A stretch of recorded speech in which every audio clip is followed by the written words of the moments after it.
Hello YouTube. What I'm doing today is a review video. I'm going to review this pitcher that I just bought on Amazon. I bought it because I store my coffee, my extra coffee. I just brew a whole pot every time I brew coffee. But I put the extra coffee in a pitcher in the refrigerator, so when I want coffee later, I can either warm it up or have some iced coffee. So I wanted to get away from the plastic pitcher that I had, so I bought something from my local grocery store that sort of worked, but I wasn't really too thrilled about it. And this seemed like a good alternative because we do have granite countertops in my home. I don't want to be setting a glass pitcher down on the granite. If you set it down a little too hard, it might break. Or if you put hot liquid in here and put it on the cold granite, it might fracture, due to thermal differences. So I wanted something that was kind of insulated, but also had the glass. So this just came from Amazon. It's kind of a 2-piece, 3-piece, 5-piece system, I don't know. So we've got the part here, the lid. It's got a strainer side and an open side. You can put it either direction in the pour spout. And then you've got the bottom part, which kind of screws. I'm going to loosen it this way, and then I'm going to take it off and show you the way this fits in here. Okay, this is a 2-piece system as well. That's why I was saying I'm not really sure how many parts this thing has. I haven't really counted them. Once that bottom part is taken off, you can remove the glass container. So this is all glass here. And then there's also a little O-ring that sits right inside the opening here, which when you tighten this, presses the top of the glass container into that O-ring, sealing it off, kind of making a little seal between the plastic and the glass. So this O-ring is removable. You just pop that out so you can clean it easily. Also, here's the bottom part I was talking about. This is 2 pieces as well. As you can see, this sort of has a little part where you can grip it there. You would turn it to the right so that it comes down and comes out. That's so that you can press the glass container up into the plastic container to get a good seal on that O-ring once this is installed.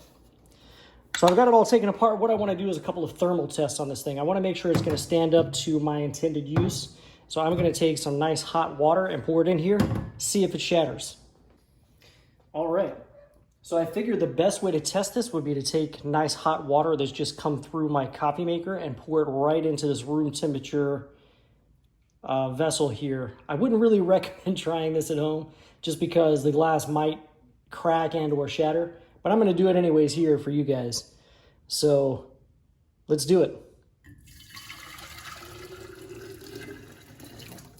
So that is very hot liquid, hopefully within the 180 to 190 degree range if I'm brewing my coffee properly. And we will give that a few minutes just to see what happens. It did not crack immediately, which is a pretty good sign, but that doesn't mean it will not crack at all. And it would be counterintuitive to think that it would be bad to only fill it partially up, but what that's doing is creating a thermal differential between the top and bottom, because right now the top I can still touch, but the bottom is quite hot. That would actually make it more likely for a crack to form right along here because the glass has 2 different temperatures. So we'll give that a minute and give that a little time to equalize and see what happens.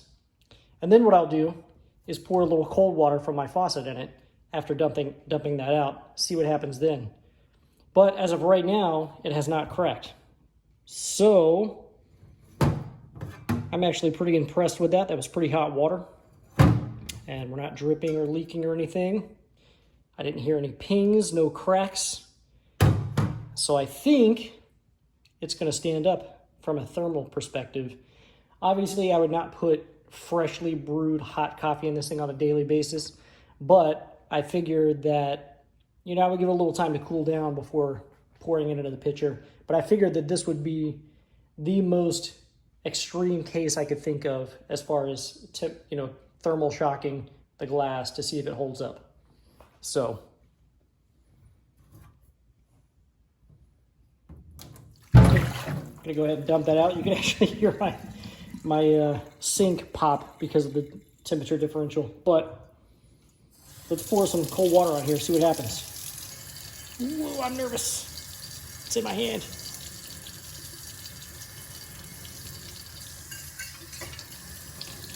It's actually a bit nervous holding it that way, but it's cooling down and it hasn't cracked.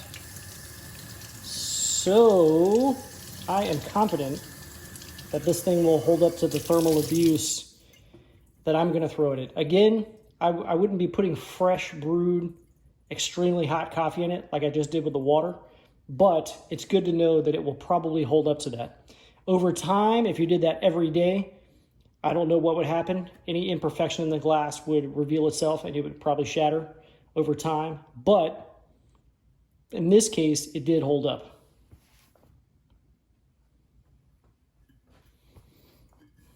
So to reassemble this thing, the first thing I'm going to do is take the plastic outer housing and take the O-ring.